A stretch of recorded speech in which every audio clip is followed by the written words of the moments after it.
कहानी की शुरुआत अमेज़न के घने जंगलों के ऊपर उड़ते हुए एक प्लेन से होती है, जहां हमारी मेन कैरेक्टर जिसका नाम जस्टिन था, वह अपने दोस्तों के साथ शांति से बैठकर घर लौट रही थी कि तभी अचानक उनके प्लेन पर किसी अनजान चीज ने हमला कर दिया, जिससे प्लेन का कंट्रोल पूरी तरह बिगड़ गया और वह ऊंचाई से नीचे गिरने लगा। कुछ ही सेकंड में प्लेन सीधे अमेज़न के घने जंगलों से जा टकराया। भयानक टक्कर के साथ प्लेन का पिछला हिस्सा टूटकर अलग हो गया और एक लड़की तेजी से उड़कर बाहर जा गिरी। जैसे जैसे प्लेन नीचे पहुंचता गया, वैसे वैसे कई सारे लोग एक एक करके बाहर उड़ते चले गए। ये देखकर प्लेन के अंदर चीख पुकार मच गई। तभी अचानक प्लेन लड़खड़ाते हुए जंगल के बीचों बीच लैंड कर गया। हादसा इतना भयानक था कि टहनियां पायलट को चीरते हुए आर पार निकल गईं। एक लड़की तो अपनी सीट पर ही मर चुकी थी। बाकी लोग डर के मारे तुरंत प्लेन से बाहर निकल आए, लेकिन मुसीबत यहीं खत्म नहीं हुई। जैसे ही वे लोग नीचे उतरे, तभी एक स्टूडेंट का सिर घूमते हुए पंखे की चपेट में आ गया। इस अफरा तफरी में उनका जीपीएस ट्रैकर भी कहीं खो गया, जिससे वे लोग अब जंगल के बिल्कुल बीचों बीच फंस गए। यहाँ मोबाइल फोन पूरी तरह बेकार थे, क्योंकि यहाँ कोई सिग्नल नहीं मिल रहा था। इस वजह से वे बाहर किसी को मदद का मैसेज भी नहीं भेज सकते थे। ऊपर से जिस स्पॉन्सर को इस इलाके की सबसे ज्यादा जानकारी थी, वह भी अब जंगल में पड़ी एक लाश बन चुका था। हालांकि असली खौफनाक कहानी तो अब शुरू होने वाली थी। अचानक हार्वे को जंगल की तरफ से अजीब सी आवाजें सुनाई दी। ध्यान से सुनने पर उसे एहसास हुआ कि ये आवाजें आसपास रहने वाले जनजातीय लोगों की थी। उसे लगा अगर वे लोग मदद कर दें तो सब नदी के रास्ते वापस कैंप तक पहुंच सकते हैं और वहां से उन्हें मदद मिल सकती है। लेकिन समस्या यह थी कि उन आदिवासियों को हिंदी का एक शब्द भी समझ नहीं आया। नतीजा यह हुआ कि उन्होंने उन पर सीधे हमला कर दिया।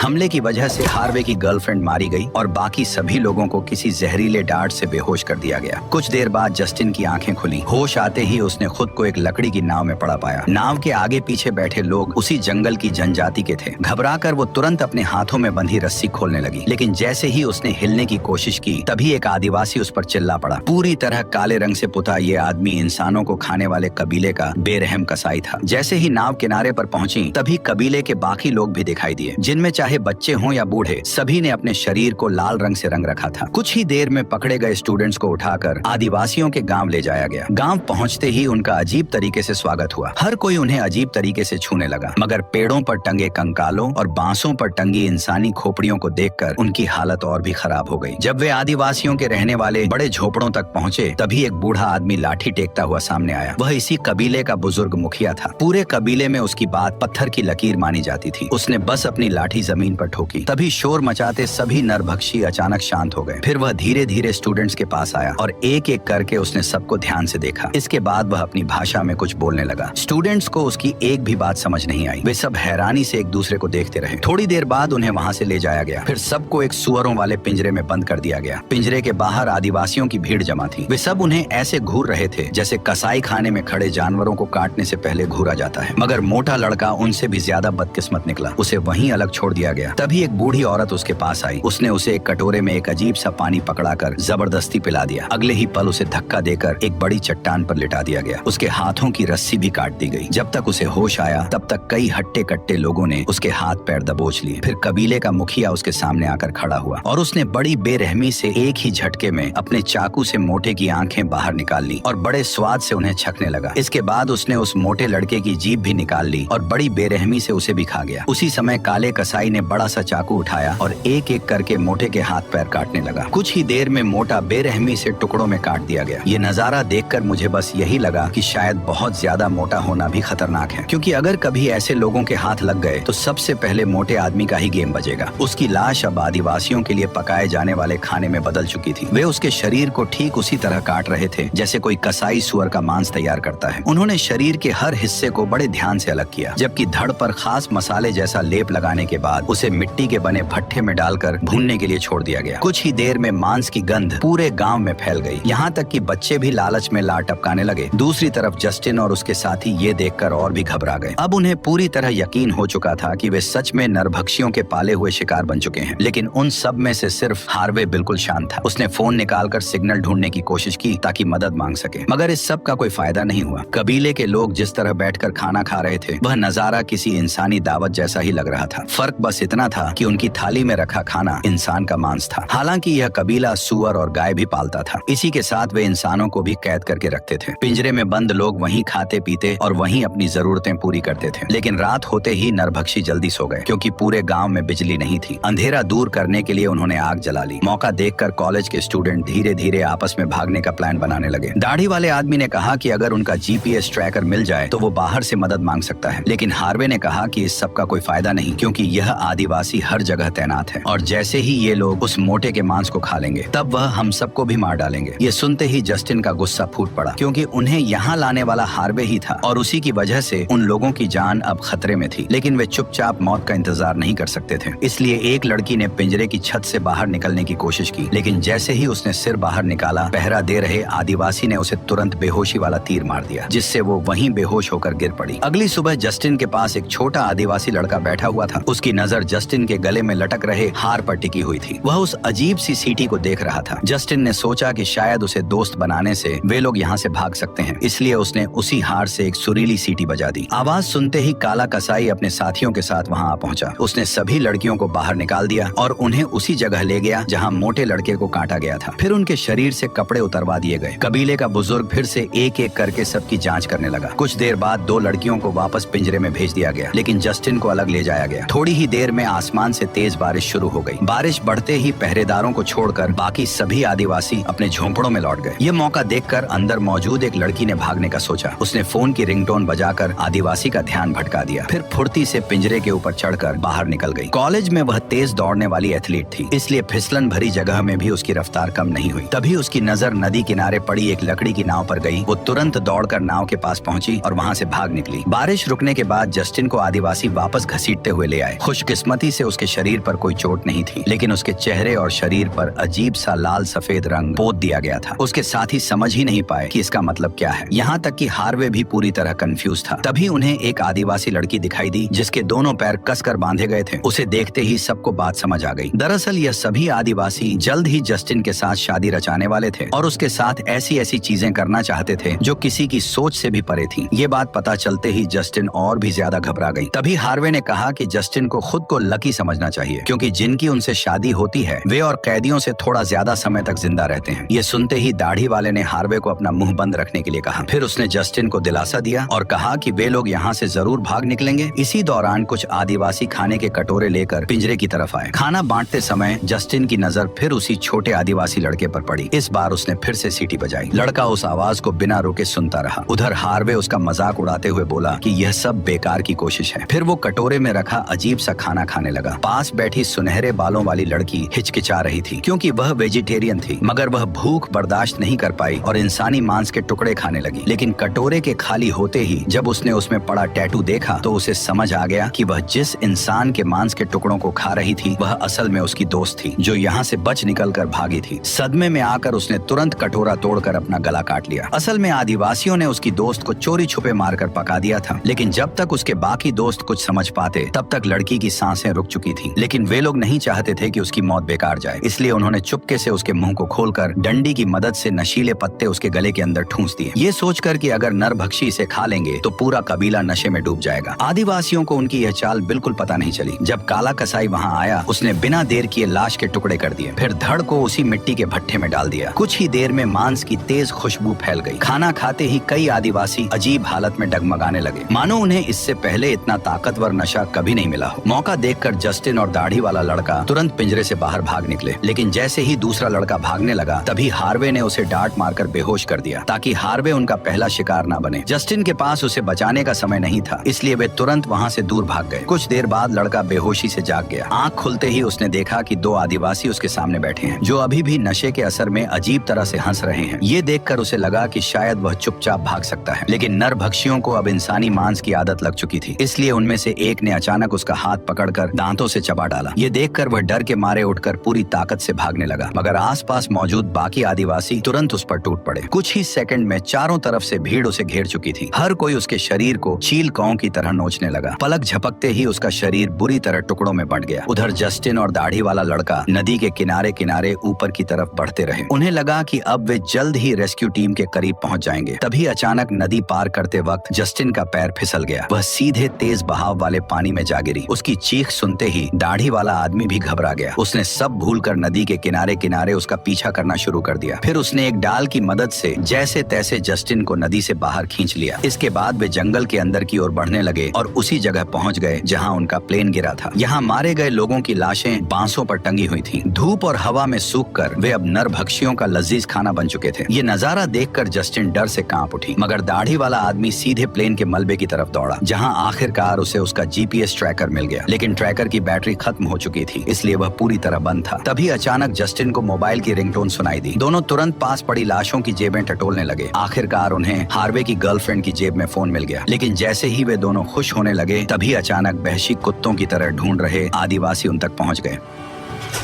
इतनी मेहनत से भागने के बाद भी उन्हें फिर से पकड़ लिया गया। आदिवासी औरतें जस्टिन को शादी के लिए तैयार करने लगी, जबकि दाढ़ी वाले आदमी को एक लकड़ी के खंभे से कसकर बांध दिया गया। फिर काले कसाई ने उसे सबसे बेरहम सजा दी। ये सजा किसी जिंदा मौत से कम नहीं थी। उसने सबसे पहले उसके शरीर की सारी हड्डियां तोड़ दी, फिर उसके पूरे शरीर पर हरे रंग की चिपचिपी मिट्टी लगा दी। उस मिट्टी की मीठी गंध ने आसपास की चींटियों को उसकी ओर खींच लिया। कुछ ही देर में सैकड़ों चींटियां खंभे पर चढ़कर उसके शरीर पर फैल गईं। वे उसकी चमड़ी को बेरहमी से काटने लगी। दर्द से वह लगातार चीखता रहा। उधर जस्टिन को शादी के लिए तैयार कर दिया गया। तभी कबीले का बुजुर्ग हाथ में छोटा सा चाकू लेकर उसके सामने आया। वो रस्में शुरू करने ही वाला था कि तभी अचानक बाहर से आदिवासियों की जोरदार चीख सुनाई दी। ये आवाज सुनते ही बुजुर्ग ने तुरंत रस्म रोक दी। उसी समय एक आदिवासी दौड़ता हुआ आया। उसके हाथ में किसी इंसान का कटा हुआ सिर था। असल में जंगल में रेस्क्यू टीम पहुंच चुकी थी। इसका मतलब नरभक्षियों के लिए नया शिकार खुद चलकर आ गया था। ये खबर मिलते ही कबीले के मुखिया ने तुरंत शिकार पर निकलने का हुक्म दिया। कुछ ही देर में पूरा गाँव खाली हो गया। वहाँ सिर्फ कुछ बच्चे और औरतें बची थीं। इन्हीं में वह छोटा आदिवासी लड़का भी था जिसने जस्टिन से सीटी सुनी थी। मौका देखकर उसी लड़के ने जस्टिन को चुपचाप आजाद कर दिया। भागते समय जस्टिन दाढ़ी वाले आदमी को भी छुड़ाने की कोशिश करने लगी, लेकिन आदमी ने उसे रोककर तुरंत फोन लेकर यहाँ से भागने को कहा। पर जस्टिन उसे छोड़कर नहीं जाना चाहती थी। तभी अचानक उस आदिवासी बच्चे ने आदमी को बेहोश किया और अगले ही पल उसका गला काट दिया। इस तरह उसकी एक दर्दनाक मौत हो गई। जस्टिन यह सब देखकर टूट गई, पर फिर भी उसके यहाँ रुकने का कोई मतलब नहीं था। जैसे ही वह भागने लगी, पिंजरे में बंद हार्वे ने उसे अपने साथ ले चलने को कहा, लेकिन जस्टिन उस धोखेबाज को वहीं छोड़कर आगे बढ़ गई। छोटा आदिवासी लड़का उसे रास्ता दिखाते हुए कबीले से काफी दूर ले आया। उसकी मदद से जस्टिन जल्द ही जंगल से बाहर निकलने वाली थी, पर जाने से पहले उसने अपना छोटा सा सीटी वाला हार उस बच्चे को तोहफे में दे दिया। लेकिन नदी पार करते वक्त कबीले के लोगों ने उसे देख लिया। इसी दौरान उन्हें वहाँ एक जैगुआर भी दिखाई दिया। कबीले के लोग इस जानवर को शुभ मानते थे। जब उन्होंने देखा कि जैगुआर ने जस्टिन पर हमला नहीं किया, तो उन्होंने जैगुआर का इशारा मानकर जस्टिन का पीछा नहीं किया। नदी के दूसरी तरफ पहुंचते ही जस्टिन को एक भयानक मुठभेड़ दिखाई दी। नरभक्षी और रेस्क्यू टीम आमने सामने लड़ रहे थे, लेकिन हथियारों के मामले में टीम कहीं ज्यादा ताकतवर थी। नतीजा यह हुआ कि आदिवासी भारी संख्या में मारे जाने लगे। जस्टिन गलती से इसी गोलीबारी के बीच पहुंच गई। मरे हुए आदिवासियों को देखकर उसके दिमाग में अचानक एक आइडिया आया। उसने तुरंत अपना फोन निकाल लिया और उन रेस्क्यू टीम के सामने पहुंच गई। उसने यकीन दिलाया कि वह इन आदिवासियों में से नहीं है, इसलिए कोई भी उस पर गोली न चलाए। मोबाइल हाथ में देखते ही कमांडर ने तुरंत उसे सिक्योरिटी टीम की ओर बुला लिया। आखिरकार सैनिकों ने आदिवासियों पर हमला रोक दिया, लेकिन हेलीकॉप्टर में चढ़ने से पहले एक आदमी ने उससे पूछा कि क्या कोई और भी जिंदा बचा है। तब जस्टिन ने हिचकिचाते हुए साफ साफ कह दिया कि केवल वही जिंदा बची है और बाकी सब मारे गए। इसके बाद उसे सुरक्षित उसके घर वापस भेज दिया गया। वही हार्वे हमेशा के लिए उसी नरभक्षी कबीले के बीच में छूट गया। जल्द ही जस्टिन की इस खतरनाक प्लेन क्रैश में बच निकलने की खबर पूरी दुनिया में फैल गई और रातों रात वो फेमस हो गई। लेकिन उसने कभी नहीं बताया कि उसके साथियों की मौत प्लेन क्रैश से नहीं बल्कि आदिवासियों की वजह से हुई थी। बल्कि उसने दुनिया को यही बताया कि अगर उन आदिवासियों की मदद नहीं मिलती तो वह प्लेन क्रैश के बाद अमेज़न के जंगल में मर चुकी होती। वो यह सब इसलिए कर रही थी ताकि आदिवासियों की पीढ़ी विलुप्त न हो जाए। इंटरव्यू के बाद जब जस्टिन सोने वाली थी, तभी उसे हार्वे की बहन का फोन आया। उसने बताया कि सैटेलाइट तस्वीरों में उसे एक आदमी दिखाई दिया है। उस आदमी का पूरा शरीर काले रंग से रंगा हुआ था और उसकी शक्ल हार्वे से मिलती जुलती थी। इसका मतलब साफ था कि हार्वे अब नरभक्षी कबीले का नया काला कसाई बन चुका है। और इसी सस्पेंस पर आकर यह शानदार मूवी खत्म हो गई।